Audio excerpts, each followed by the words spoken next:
दोस्तों, क्या आपको पता है कि जब आप हर रोज इंटरनेट को यूज करते हैं, गूगल, फेसबुक, ट्विटर या किसी भी बैंकिंग में आप जब ऑनलाइन बैंकिंग करते हैं, तो आपके जो स्मार्टफोन होते हैं या आपके जो लैपटॉप होते हैं या आपके जो कंप्यूटर होते हैं, वहाँ से आप कोई ना कोई इंफॉर्मेशन किसी एक सर्वर को सेंड कर रहे होते हैं जो दूर में इंटरनेट के किसी दूसरे लोकेशंस पर। ऐसा माना जा सकता है कि आप कोलकाता से हैं और आप एक ऑनलाइन बैंकिंग कर रहे हैं एक बैंक के वेबसाइट के थ्रू, और वो वेबसाइट जो है वो मुंबई में एक स्पेसिफिक लोकेशंस पर इंस्टॉल्ड है।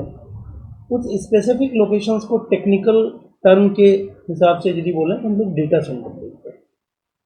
तो सवाल ये उठती है कि आपके कंप्यूटर से जो डेटा आपके मुंबई के जो डेटा सेंटर है वहाँ तक जो पहुँचते हैं, इनके बीच में एक्चुअल में क्या होता है, इंटरनेट होता है।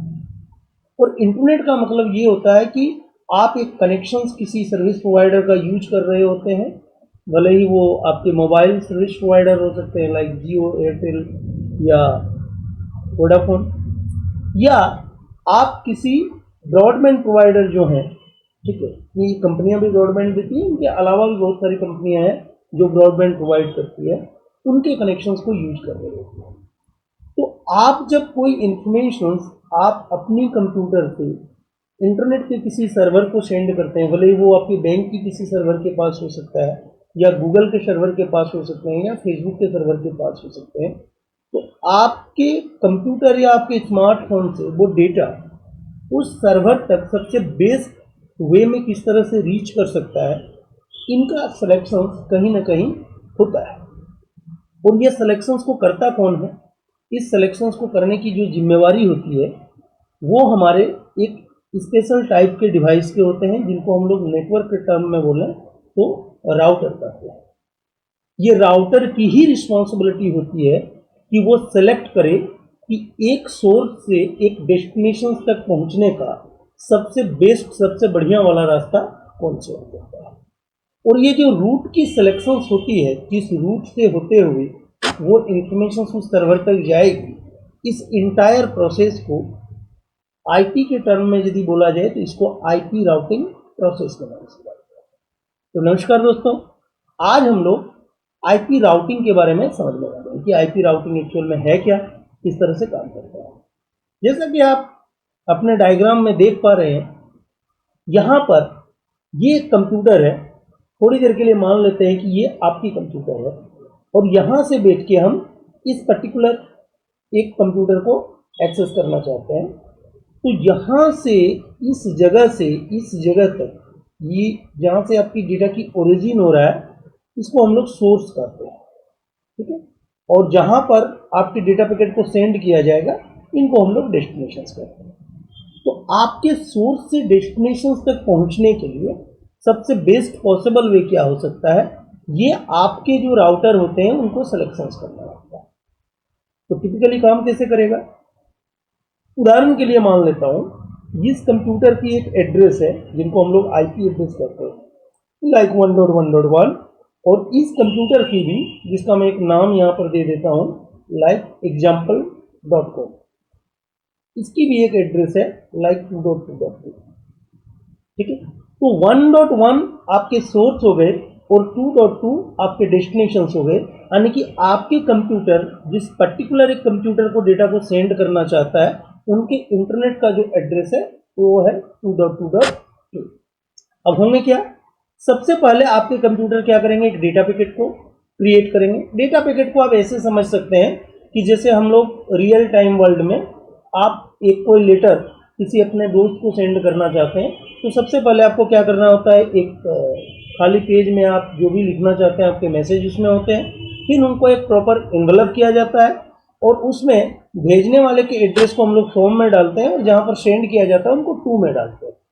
इनको सहज लैंग्वेज में यदि टेक्निकल वे में समझे तो जो हम फॉर्म डालते हैं वही यहाँ पर सोर्स एड्रेस है और जो टू डालते हैं वही यहाँ पर डेस्टिनेशन एड्रेस है। अब क्या होगी, आपने पैकेट इन्वॉल्व क्रिएट कर दिया। अब आपके कंप्यूटर क्या करेंगे, यहाँ से जो नियर बाई डिवाइस उससे कनेक्टेड है, जो आमतौर पर स्विच होते हैं। ठीक है, वायरलेस के केस में यदि आप वाईफाई से कनेक्टेड हैं तो यहाँ पर आपका ऐसा भी हो सकता है कि एक इस तरह का एंटीना लगाया हुआ डिवाइस है जिसको हम लोग जनरल लैंग्वेज में वाईफाई कहते हैं, और यहाँ पर आपके मान लीजिए स्मार्टफोन हो सकते हैं और ये रेडियो सिग्नल उनको सेंड कर दिया, और ये वाली जो वाईफाई है ये भी किसी दूसरे स्विच से कनेक्टेड हो सकता है। तो भले ही वो वायर नेटवर्क से हो या वायरलेस से हो, सबसे वो नियर बाई स्विच के पास चलेगा। अब इस स्विच से वो डेटा पैकेट कहाँ पर जाएगा? इस डिवाइस के पास, जिनको बोला जाता है राउटर। ये आमतौर पर आपके जो नेटवर्क है उसी नेटवर्क के अंदर में ये राउटर होते हैं। तो यहाँ पर जो मैंने एग्जांपल बताया ये एंटरप्राइज के इन्वायरमेंट का एग्जांपल है, इसलिए यहाँ पर वाईफाई डिवाइस अलग है, स्विच अलग है, राउटर अलग है। यदि हम लोग अपने घर की बात करें तो हम लोगों के पास एक ही डिवाइस होते हैं जिनको हम लोग वाईफाई राउटर भी बोलते हैं, मतलब उसमें वाईफाई भी है, राउटर भी है, और आमतौर पर उसमें 4 पोर्ट लगे हुए होते हैं जिससे हम 4 अलग अलग डिवाइस को कनेक्ट भी कर सकते हैं, और 5वां पोर्ट होता है जिससे इंटरनेट की कनेक्शन आती है, जैसे ये वाली यहाँ पर कनेक्शन आ रहा है लगभग। ठीक है, तो सिंपल वे में यदि हम लोग समझें तो हम लोगों की होम राउटर जो होती है उसमें राउटर भी होते हैं, स्विच भी होते हैं, वाईफाई होते हैं, इनके अलावा भी बहुत सारी चीज़ें होती है। But enterprise point of view से यदि हम लोग समझना चाहें तो राउटर अलग होती है, वाईफाई अलग होती है, और स्विच भी अलग होती है। तो आपका डेटा पैकेट यहाँ से पहुँच गया यहाँ पर। अब इस राउटर को क्या करना है? यहाँ से इंफॉर्मेशन को सेंड करना है। तो मान लेते हैं ये आपका राउटर हो गया, इनको हम लिख देते हैं योर राउटर, और ये आपकी इंटरनेट सर्विस प्रोवाइडर है आईएसपी, उनके राउटर है। और आपको जाना कहाँ है? ये आपके डेस्टिनेशन है जिनका नाम मैंने यहाँ पर डाल दिया है example.com, जिनकी एड्रेस 2.2.2 है। अब वो इंफॉर्मेशन यहाँ से होते हुए इनके पास और यहाँ से होते हुए आपके आईएसपी के पास पहुँच गए। तो आपसे आईएसपी तक पहुँचने के लिए सिर्फ एक ही कनेक्शन है, इसलिए आपका पाथ भी या रास्ता भी एक ही है। लेकिन आईएसपी से आगे जाने के मल्टीपल रास्ते हो सकते हैं, मल्टीपल पाथ हो सकते हैं। मेरे इस एग्जांपल में 2 पाथ है, बट यदि मैं रियल टाइम इंटरनेट की बात करूं तो एक सोर्स से एक डेस्टिनेशन तक पहुंचने के लिए 4, 5, 6 पाथ हो सकते हैं, या लिंक हो सकते हैं, या सहज भाषा में बोले तो रास्ते हो सकते हैं। इसको आप यूं भी समझ सकते हैं कि ये आपकी घर है, यहाँ से अपने जर्नी को स्टार्ट किया और यहाँ से आप पहले गांव के छोर पर गए और यहाँ से आपने मेन रोड पकड़ लिया। अब ये रोड मेन रोड पकड़ के कहाँ पर आ गए? एक बड़े चौराहे पर आ गया जहाँ से नेशनल हाईवे या एक्सप्रेस वे स्टार्ट होता है। ठीक है, तो इस एक्सप्रेस वे से आगे जाने के लिए 2-3 अलग अलग एक्सप्रेस वे हो सकते हैं जिससे आप एक डेस्टिनेशन तक पहुँच सकते हैं। ठीक उसी तरह से इस आईएसपी से होते हुए इस सर्वर तक पहुँचने के लिए एक तो मेरा पाथ ये है, यहाँ से होते हुए इस राउटर के पास आए और इस राउटर से होते हुए इस स्विच को भेजा जाए, और ये स्विच फिर क्या करे? मेरे डेस्टिनेशन को भेज दे। तो इनको मैं लिख देता हूँ यहाँ पर पाथ 1। और दूसरा तरीका ये हो सकता है कि यहाँ से यहाँ पर आए, यहाँ से यहाँ पर जाए, यहाँ से यहाँ पर जाए, और फिर यहाँ से इनको सेंड किया जाए। इनको मैं लिख देता हूँ पाथ 2। ठीक है, तो आपके ये जो आईएसपी वाले राउटर हैं इनको इन दोनों रास्ते में से, दोनों पाथ में से उनको सेलेक्ट करना होता है कि इन दोनों में से सबसे बेस्ट पाथ कौन है। और इनकी जो सिलेक्शंस होती है ये अलग अलग क्राइटेरिया के ऊपर में डिपेंड करते हैं, जिस क्राइटेरिया को यहाँ पर बोला जाता है मैट्रिक। ठीक है, कुछ ऐसे प्रोटोकॉल होते हैं या कुछ ऐसे राउटिंग की प्रोसेस होती है जो उस पाथ को या उस रास्ते को सबसे बेस्ट बोलते हैं जिस पाथ में नंबर ऑफ राउटर सबसे कम है। उदाहरण के लिए इस आईएसपी से यहाँ तक पहुँचने के लिए सिर्फ इनको कितने राउटर को क्रॉस करना है? तो इसके आगे तक जाने के लिए सिर्फ यहाँ से आगे पहुँचने के लिए एक राउटर ही इनको क्रॉस करना है। ठीक है, तो यहाँ से पूरी सोर्स से डेस्टिनेशन तक की यदि हम लोग देखें तो बीच में उनको पहले आईएसपी को क्रॉस करना पड़ेगा, फिर इनको करना पड़ेगा, यानी पूरे पाथ में टोटल 2 राउटर का यहाँ पर काम है। और दूसरा यदि मैं नीचे से होते हुए आता हूँ तो पहले हो गए आईएसपी के, फिर हो गए ये, फिर हो गए ये, फिर हो गए ये, यानी कि इसमें टोटल 4 राउटर के काम। तो कुछ ऐसे राउटिंग हम यूज करते हैं जिस राउटिंग के मैट्रिक का कंसेप्ट ये होता है कि जिस पाथ में नंबर ऑफ राउटर सबसे कम होंगे वही बेस्ट पाथ होगा। इनको टेक्निकल टर्म में बोलें तो इनको हॉप काउंट बोला जाता है। और जिस प्रोटोकॉल के थ्रू ये काम होता है राउटिंग, उस प्रोटोकॉल को हम लोग वीक बोलते हैं, जिनकी मैट्रिक क्या होती है? हॉप काउंट, यानी कि वो उस पाथ को बेस्ट पाथ कहेंगे बेस्ट रास्ता कहेंगे जिस पाथ में नंबर ऑफ राउटर सबसे लोएस्ट। अब यदि मैं इसके अपोजिट बिहेवियर दिखाऊं, जैसे उदाहरण के लिए हम मान लेते हैं ये वाली जो मेरी लिंक है ये 100 Mbps की है, और ये वाली लिंक जो है ये मेरी 200 Mbps की है, और ये मेरी 500 Mbps की है, और ये भी मेरी 500 Mbps की है। तो ओवरऑल यदि हम देखें यहाँ पर 1 2 3 लिंक है। अब इन तीनों लिंक को यदि हम एवरेज बैंडविड्थ निकालें तो कैसे निकालेंगे किसी भी चीज़ का एवरेज? तो 500 500 1000 प्लस 2 1200। अब ये 3 लिंक में यदि मैं इक्वली डिवाइड कर दूं तो मेरा एवरेज जो बैंडविड्थ आ रहा है यहाँ पर वो आ रहा है 400 Mbps का, जबकि ऊपर वाले जो लिंक है इसमें कितने हैं 100 Mbps। तो कुछ राउटिंग का ऐसा भी मैकेनिज्म है जो इस हॉप काउंट में बिलीव नहीं करते हैं। उनके लिए सबसे बेस्ट पाथ कौन हो सकते हैं? जिस पाथ में स्पीड अच्छी हो, लिंक का स्टेट अच्छा हो, और उसी को बेस्ड करके वो क्या करते हैं एक मैकेनिज्म क्रिएट करते हैं जिनको कॉस्ट कैलकुलेशंस कहा जाता है। तो यहाँ पर हम लोग दूसरा एक प्रोटोकॉल का बिहेवियर देख सकते हैं जिनका नाम है OSPF, जो क्या करते हैं कॉस्ट के बेसिस पर डिसीजन लेता है। और ये कॉस्ट किससे डिसीजंस होते हैं? Based on the bandwidth. यानी जिस पाथ में हायर बैंडविड्थ होंगे उनकी कॉस्ट बाय डिफॉल्ट कम होंगे, और जिस पाथ में बैंडविड्थ कम होंगे उनकी कॉस्ट ज़्यादा होगी। और OSPF किनको बोलते हैं सबसे बेस्ट है? जिस पाथ में कॉस्ट सबसे लोएस्ट है।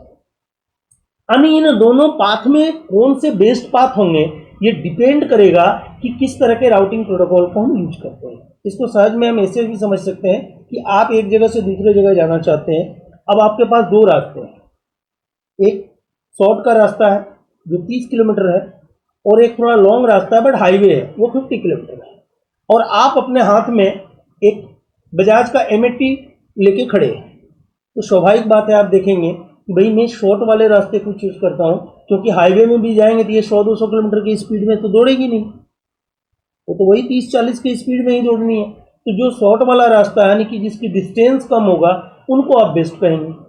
लेकिन आपके बगल में एक कोई यंग लड़का बढ़िया थोड़ा R1 टाइप के बाइक लेके खड़े हों, और वो देखे एक में 30 है बट कंजेस्टेड रास्ता है, छोटा रास्ता है, और दूसरे में 50 किलोमीटर हमारा पड़ रहा है बट वो एक्सप्रेस वे है, तो बाइक भी उनके पास R1 है, तो वो किनको चूज करेंगे? 50 किलोमीटर वाले को चूज करेंगे, क्योंकि उनको पता है कि इस 50 किलोमीटर में हम 100 किलोमीटर की स्पीड से भी बाइक को दौड़ा सकते हैं और अपने डेस्टिनेशन तक कम टाइम में पहुंच सकते हैं। तो राउटिंग में ओवरऑल इसी तरह की कंसेप्ट होती है कि एक राउटर जब दूसरे राउटर को कोई ट्रैफिक को सेंड करते हैं, उस राउटर को सबसे पहले ये देखना होता है कि इस डेस्टिनेशन तक पहुंचने के लिए सबसे बेस्ट पाथ कौन हो सकता है, और ये पाथ पहले से ही डिटरमाइंड होते हैं, सेलेक्टेड होते हैं। वंस ये सेलेक्टेड हो जाए, इसके बाद जब भी आप सोर्स एंड डेस्टिनेशंस में कोई इंफॉर्मेशन को सेंड करेंगे तो वो ऑटोमेटिकली उस पाथ को देखते हुए वो उसके अकॉर्डिंग सेंड करते रहेगा। तो बहुत सहज भाषा में यदि आपको बोला जाए तो आईपी राउटिंग क्या है? आईपी राउटिंग एक ऐसे प्रोसेस का नाम है जिसके थ्रू आपके जो राउटर हैं वो आपके इंफॉर्मेशन को आपके डेस्टिनेशन तक पहुंचाने के लिए बेस्ट पाथ को सिलेक्ट करते हैं, और जो बेस्ट सेलेक्टेड पाथ होते हैं उस पाथ से होते हुए आपके डेटा पैकेट को फॉरवर्ड करते हैं। यानी कि 2 तरह का काम करते हैं। पहला तो हुआ उनको सिलेक्शन करना है, सबसे बेस्ट कौन हो सकते हैं। दूसरा ये हो गया जो बेस्ट है उसके थ्रू उस इंफॉर्मेशन को सेंड कर देना, फॉरवर्ड कर देना। ठीक है, तो ये 2 तरीके से हो सकता है। जो नेटवर्क इंजीनियर या नेटवर्क एडमिनिस्ट्रेटर होते हैं ये इन सारे इंफॉर्मेशन को मैन्युअली कॉन्फ़िगर कर सकते हैं। वैसे केस में हम लोग बोलते हैं स्टैटिक राउटिंग, या हम लोग यदि कुछ इस तरह के प्रोटोकॉल यूज कर लें लाइक रीप OSPF, तो इस केस में हम लोग इसको क्या बोलते हैं? इनको डायनेमिक राउटिंग बोलते हैं। हालांकि मैंने यहाँ पर समझाने के तौर पर यहाँ पर रीप एंड OSPF बोला, बट एक्चुअल में जब हम लोग इंटरनेट में डेटा पैकेट को ट्रांसफर करते हैं यहाँ पर एक दूसरा प्रोटोकॉल यूज होता है जिनका नाम होता है बॉर्डर गेटवे प्रोटोकॉल या BGP। इसके बारे में हम थोड़ी आगे चर्चा करेंगे। ये सारे प्रोटोकॉल के बारे में मैं आप लोगों को समराइज वे में इसके बारे में बताऊंगा। तो थोड़ा सा हम लोग आगे बढ़ते हैं और इस एग्जाम्पल को हम लोग देखते हैं। ये हमारी सोर्स है, ठीक है, इसकी एड्रेस है 1.1.2, और यहाँ से मुझे एक इंफॉर्मेशन को सेंड करना है। कहाँ सबसे पहले हम सेंड करेंगे? तो यहाँ से आगे जाने का रास्ता मेरा इससे होते हुए ही जाता है, ठीक है। तो इस पाथ का जो एड्रेस होगा, इस एड्रेस को बोला जाता है गेटवे, ठीक है। तो आप यहाँ पर जो मेरा नेटवर्क है, ये जो मेरा पूरा नेटवर्क है जिसमें हमारा ये पर्टिकुलर डिवाइस कनेक्टेड है, ये पूरे सेगमेंट को हम लोग बोलते हैं एक लोकल नेटवर्क या लैन। मान लेते हैं ये मेरी लैन 1 है। इस लैन 1 का जो नेटवर्क एड्रेस है वो कितनी है, 1.1.0, यानी इसके जो अलग अलग डिवाइस होंगे उनके एड्रेस क्या होंगे, उनकी एड्रेस में 1.1.1 हो सकते हैं, 2 हो सकते हैं, 3 हो सकते हैं। जैसे मेरे केस में इसकी एड्रेस 1.1.2 है। और ये इस नेटवर्क से यदि किसी दूसरे नेटवर्क में जाना चाहते हैं तो इनको किनके भाया होते हुए जाना पड़ेगा, राउटर के पास। अब ये यहाँ से इंफॉर्मेशन को सेंड कर दिए इनके पास, आपके राउटर के पास। हम लोग एक बार पूरी टोपोलॉजी को अपेयर कर देते हैं ताकि हम लोगों को समझ में आए। अब हम मान लेते हैं ये मेरी सोर्स है और ये मेरी डेस्टिनेशन है। 1.1.2 is the source, 4.4.2 is the destination, जिनकी नाम example.com है। तो सबसे पहले यहाँ से ये इंफॉर्मेशन कहाँ तक जाएगी, इनके पास जाएगी। और इस राउटर के पास एक इंफॉर्मेशन होता है जिनको स्टोर किया जाता है, उनको बोला जाता है राउटिंग टेबल। इस टेबल में बाकायदा इस नेटवर्क के बारे में मेंशन होगा कि जो नेटवर्क 4.4.0 है, इट कैन बी एक्सेस किसके भाया से, तो यहाँ पर ये मेंशन होंगे कि इनको कहाँ से एक्सेस किया जा सकता है, तो 2.2.2 से। इसका मतलब हो गया कि जैसे ही आपकी डेटा पैकेट यहाँ से आपके राउटर तक पहुँचेंगे, राउटर सबसे पहले क्या करेंगे, अपनी राउटिंग टेबल में देखेंगे और वो देखेंगे आपको कहाँ जाना है। तो सोर्स एड्रेस है 1.1.2 एंड डेस्टिनेशन क्या है 4.4.2। हालांकि राउटर जो होते हैं वो पूरे एड्रेस को इंटरटेन नहीं करता, वो सिर्फ उसके नेटवर्क वाले पोर्शंस को देखते हैं। तो मेरे इस केस में नेटवर्क की जो एड्रेस है वो पहली 3 ग्रुप जो है यहाँ तक नेटवर्क एड्रेस है, बाद में भले ही 2 रहे, 3 रहे, 4 रहे, उससे कोई ज़्यादा असर नहीं पड़ना है। तो ये क्या करेंगे, सबसे पहले देखेंगे 4.4.0 जो है, ये 0 क्यों माना जा रहा है, क्योंकि जब नेटवर्क एड्रेस आप कंसिडर करते हैं तो इसमें 1, 2, 3, 4 को वो मैटर नहीं करता है, उनके लिए यही मैटर करता है।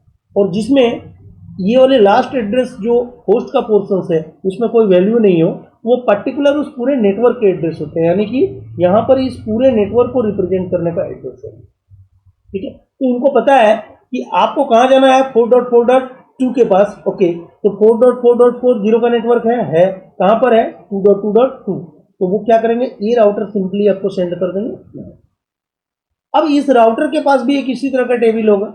ये इस राउटर के पास जो आरटी होगा यानी कि राउटिंग टेबल होंगे, उनमें भी मेंशन होगा कि 4.4.0 इसको एक्सेस किया जा सकता है इसके भाया से, तो इसके लिए भाया होगा ये वाला यानी कि 3.3.2।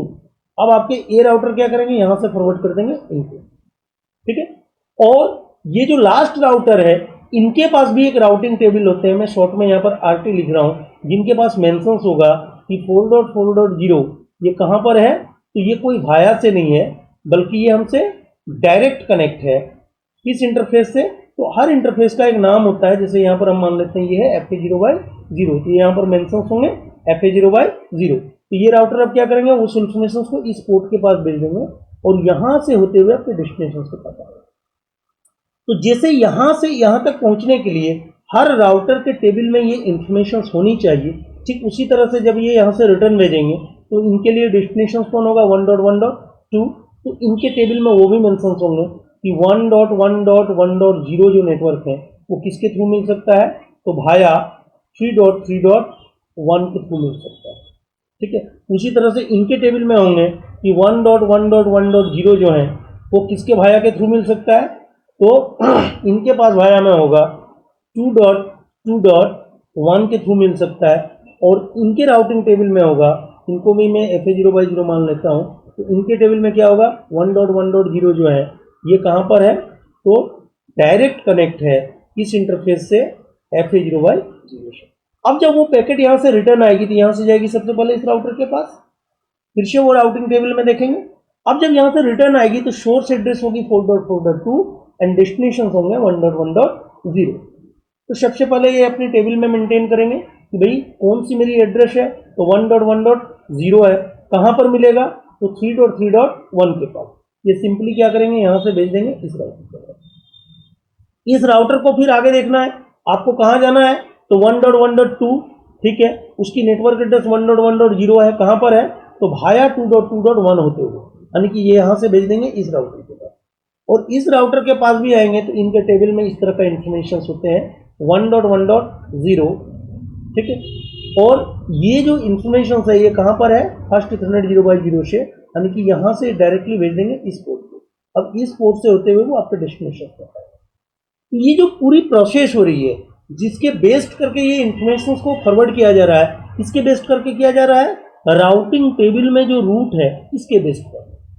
तो राउटिंग का मतलब क्या होता है, राउटिंग का मतलब होता है कि डेटा पैकेट को एक सोर्स से डेस्टिनेशन तक पहुंचाने के लिए राइट पाथ को सेलेक्ट करके उसमें डेटा को फॉरवर्ड करना है।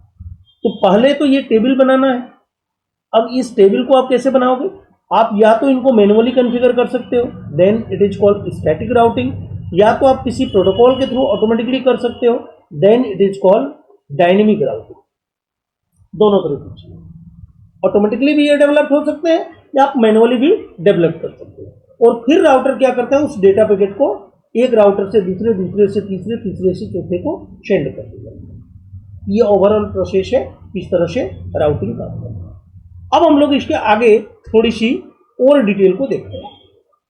आईपी राउटिंग जब भी हम लोग बात करेंगे तो ये बेसिकली आईपी राउटिंग का मतलब क्या हुआ, राउटर के पास रूट टेबल को अपेयर करना, और दूसरी बात है उस टेबल को बेस्ड करके डेटा पैकेट को सेंड करना। तो राउटिंग हम लोगों का जो होते हैं वो दो तरीका तो मैंने आपको बता दिया, एक तीसरा तरीका भी होता है जिसके लिए कोई कॉन्फ़िगरेशंस की रिक्वायरमेंट ही नहीं होती है, उसको बोला जाता है कनेक्टेड रूट। ठीक है, कनेक्टेड रूट हर राउटर से जो डायरेक्ट कनेक्टेड रूट होते हैं उस तरह के रूट को कनेक्टेड रूट कहा जाता है, और इनके लिए आपको कोई अलग से कॉन्फ़िगरेशंस करने की रिक्वायरमेंट नहीं होती है। सिर्फ आप इंटरफेस को ऑफ करते हैं, उसमें no shutdown command and IP address डालते हैं और वो वाली इंफॉर्मेशन ऑटोमेटिकली उनके टेबल में क्रिएट हो जाते हैं। दूसरे हो सकते हैं कि हम इनको मैन्युअली क्रिएट करें, then it is called static route, और तीसरे हो सकते हैं कि इनको हम डायनेमिकली क्रिएट करें, ठीक है, ऑटोमेटिकली क्रिएट करें, then it is called dynamic route. तो तीन तरह के रूट हो सकते हैं। इनके लिए आपको कोई कॉन्फ़िगरेशंस की रिक्वायरमेंट नहीं है, नो एडिशनल कॉन्फ़िगरेशंस में लिख देता हूं, नो एडिशनल कॉन्स रिक्वायर्ड। ठीक है, इसको आप कैसे करते हैं, मैन्युअली करते हैं, you have to configure manually. और ये जो डायनेमिकली होता है ये ऑटोमेटिकली डिस्कवर्ड होते हैं by the help of some protocol जिनको हम लोग राउटिंग प्रोटोकॉल के नाम से जानते हैं। ठीक है, सभी का जो मैकेनिज्म है वो अलग अलग है, बट जो गोल है वो सेम है। गोल क्या है कि राउटर के पास जिस डेस्टिनेशन तक पहुंचना है उस डेस्टिनेशन की इंफॉर्मेशन को उसके टेबल में डेवलप करना, ताकि आपका राउटर प्रॉपरली ये डिसीजन ले सके कि उस डेस्टिनेशन तक कैसे पहुंचा जाए। ये सबकी गोल है, लेकिन उस टेबल को किस तरह से डेवलप करना है, ये जो तरीका होते हैं ये सबके अलग अलग हो सकते हैं। थोड़ी सी हम लोग और आगे डिटेल में देखते हैं। मान लेते हैं आप आईपी रूट कर रहे हो, ठीक है, आईपी राउटिंग यदि आप कर रहे हो तो तीन तरीका तो मैंने आपको बता दिया। एक तो हो गया कनेक्टेड, ठीक है, दूसरा मैंने आपको क्या बताया, स्टैटिक बताया। अब ये स्टैटिक भी दो तरह से हो सकता है। एक स्टैटिक में होता है जहां पर हम क्या करते हैं, डिटेल में हर रूट के बारे में बताते हैं, तो इसको मैं यहां लिख दे रहा हूं डिटेल स्टैटिक या स्पेसिफिक स्टैटिक, यानी कि हर नेटवर्क का इंफॉर्मेशन आपको एक एक नेटवर्क का इंफॉर्मेशन हर राउटर में मैन्युअली एंट्री करना है। दूसरे होते हैं स्टैटिक डिफॉल्ट। स्टैटिक डिफॉल्ट हम तब करते हैं जब किसी खास डेस्टिनेशन तक पहुंचने के लिए मेरा सिर्फ एक ही पाथ हो, यानी आपके घर से हाईवे तक जाने का सिर्फ एक ही रास्ता है, तो उसमें फिर रूट पूछने की क्या बात है। कहीं भी जाना है आपको सबसे पहले अपनी मेन रूट तक तो जाना ही, that is called static default. इनको दो केस में यूज किया जाता है, एक सिंगल पाथ हो दूसरा, आपका डेस्टिनेशंस जो हो वो अननोन, ठीक है, अननोन, देन हम इसको यूज करते हैं। और सबसे इंपॉर्टेंट जो चीज होती है वो होती है डायनेमिक। डायनेमिक में यदि हम लोग देखें तो दो तरह के प्रोटोकॉल होते हैं। एक तरह के कैटेगरी को बोला जाता है इंटीरियर गेटवे प्रोटोकॉल या आईजीपी, और दूसरे तरह के कैटेगरी को बोला जाता है ईजीपी या एक्सटीरियर गेटवे प्रोटोकॉल। सहज भाषा में यदि इसको हम लोग समझाएं तो इंटीरियर गेटवे प्रोटोकॉल जो होते हैं, एक ऑर्गेनाइजेशन के अंदर में जब राउटर हो, उस राउटर के बीच में यदि एक दूसरे को रूट का एक्सचेंज कराना हो तो हम लोग interior gateway routing protocol use करते हैं। उदाहरण के लिए हम लोग मान लेते हैं जैसे जियो एक ऑर्गेनाइजेशन से, एक कंपनी है, इंटरनेट कनेक्टिविटी देती है, नेटवर्क कनेक्टिविटी देती है। तो जियो के ऑल ओवर इंडिया में अलग अलग जगह मल्टीपल ब्रांचेस होंगे, हर जगह अलग अलग राउटर इंस्टॉल्ड होंगे, और उनके बीच में जो कम्युनिकेशंस करना हो वो किस प्रोटोकॉल के थ्रू करेंगे, that is called interior gateway protocol. दूसरा हो सकता है कि एयरटेल एक ऑर्गेनाइजेशन है, उनके अंदर में भी बहुत सारे राउटर होंगे, उन राउटर को भी आपस में कम्युनिकेट करना है, वो भी आईजीपी यूज करेंगे, ठीक है। लेकिन यदि वो एक ऑर्गेनाइजेशन को दूसरे ऑर्गेनाइजेशन से, यानी कि इस केस में जियो को यदि एयरटेल के साथ कम्युनिकेशन करना हो या एयरटेल को जियो के साथ कम्युनिकेशन करना हो, तो दो अलग अलग ऑर्गेनाइजेशन है, और हर ऑर्गेनाइजेशन को आइडेंटिफाई करने के लिए एक नंबर यूज किया जाता है जिसको बोला जाता है ऑटोनोमस सिस्टम नंबर, जिनको इंटरनेट को मैनेज करने वाले एक ऑर्गेनाइजेशन है जिनका नाम है IANA, ये असाइन करते हैं। तो उदाहरण के लिए मान लेते हैं जियो का ऑटोनोमस सिस्टम नंबर है 1000 और एयरटेल का ऑटोनोमस सिस्टम नंबर है 2000, यानी कि दो अलग ऑटोनोमस हो गए। तो जब दो अलग ऑटोनोमस के बीच में कम्युनिकेशन कराना हो तो उस केस में एक्सटीरियर गेटवे प्रोटोकॉल को यूज किया जाए। अब ये प्रोटोकॉल जिस सिद्धांत में काम करते हैं उस सिद्धांत को बोला जाता है, पहला नंबर चीज को इंटीरियर गेटवे में बोला जाता है डिस्टेंस वेक्टर, यानी ऐसे प्रोटोकॉल जो डिस्टेंस को बेस्ड करके, डिस्टेंस को क्राइटेरिया में रख के रूट को सिलेक्शन करने का डिसीजन लेता हो, ठीक है। ये 1980 डिकेड के आसपास में इसको इंट्रोड्यूस किया गया रहा और सबसे ओल्डेस्ट राउटिंग प्रोटोकॉल के मैकेनिज्म में माना जाता है। इसकी जो एग्जांपल है वो है रीप, और दूसरे थे IGRP। ये इसलिए मैं बोल रहा हूं क्योंकि आज के दिन में ये प्रोटोकॉल यूज नहीं होते हैं, इनका एडवांस वर्जन निकल गया है, वो यूज होता है। और दूसरा होता है that is called link state. Link state का मतलब होते हैं ऐसे प्रोटोकॉल जो लिंक के स्टेटस को देख के डिसीजन लेता हो कि कौन सी प्रोटोकॉल बेस्ट होगा, जिनके एग्जांपल हैं OSPF एंड ISIS। OSPF धड़ल्ले से यूज हो रहा है, बहुत ज्यादा यूज होता है, और हम आप जब भी इंटरनेट यूज करते हैं उस कंपनी के अंदर में जितने भी राउटर होते हैं आज के दिन में मोस्ट ऑफ केस में OSPF भी यूज होते हैं, और ISIS बहुत लिमिटेड जगह में आज के दिन में यूज है, इसकी ज्यादा यूज केस आज के दिन में नहीं है। और तीसरे जो होते हैं उनको बोला जाता है हाइब्रिड या एडवांस डिस्टेंस वेक्टर भी बोलते हैं, जिनके एग्जांपल है EIGRP। EIGRP का मतलब होता है enhance interior gateway routing protocol, जो IGRP का ही एडवांस वर्जन है। यानी आप बोल सकते हैं कि IGRP प्योरली ऐसे फीचर्स को सपोर्ट करते थे जो डिस्टेंस वेक्टर को दिमाग में रख के बनाया गया था, लेकिन बाद में 90 डिकेड के आसपास में लिंक स्टेट आ गए, तो IGRP वालों ने क्या किया, इनको भी अपग्रेड कर दिया और कुछ मैकेनिज्म को डिस्टेंस वेक्टर वाले को रखे और कुछ लिंक स्टेट जैसे बिहेवियर को भी उसमें डाल दिया गया। तो दो तरह के बिहेवियर जब आ जाए तो आप उनको हाइब्रिड कहते हैं, और बहुत सारे लोग इसको एडवांस डिस्टेंस वेक्टर क्यों कहते हैं, क्योंकि डिस्टेंस वेक्टर का IGRP को ही मॉडिफाई करके एनहेंस किया गया रहा, ठीक है। तो वंशज तो ये यही का हुए, तो उनको डिस्टेंस वेक्टर ही कहा जाएगा। ये बात अलग है, ये एडवांस है, मॉडर्न है, इसलिए उनको मॉडर्न डिस्टेंस वेक्टर या एडवांस डिस्टेंस वेक्टर के नाम से भी जाना जाता है। एक्सटीरियर गेटवे इनके अंदर में जिस एल्गोरिदम को यूज किया जाता है, जिस मैकेनिज्म को यूज किया जाता है, उसका नाम है पाथ वेक्टर। ठीक है, और पाथ वेक्टर में इकलौता एक ही प्रोटोकॉल है जिसका नाम है बीजीपी। बीजीपी का मतलब यहां पर भारतीय जनता पार्टी से कतई नहीं है। बीजीपी का मतलब है बॉर्डर गेटवे प्रोटोकॉल। इसके नाम से ही पता चल रहा है कि एक ऐसा प्रोटोकॉल जो दो अलग अलग बॉर्डर को, बॉर्डर बोलने का मतलब है कि जियो एक अलग ऑटोनोमस है, इसकी एक अलग बॉर्डर है, एयरटेल एक अलग बॉर्डर है, इन दोनों के बीच में कम्युनिकेशन कराना हो तो क्या यूज होगा? Border gateway protocol. और इनके अंदर क्या हो सकते हैं? इसके अंदर में रीप हो सकते हैं, ओएसपीएफ हो सकते हैं, या ईआईजीआरपी हो सकते हैं।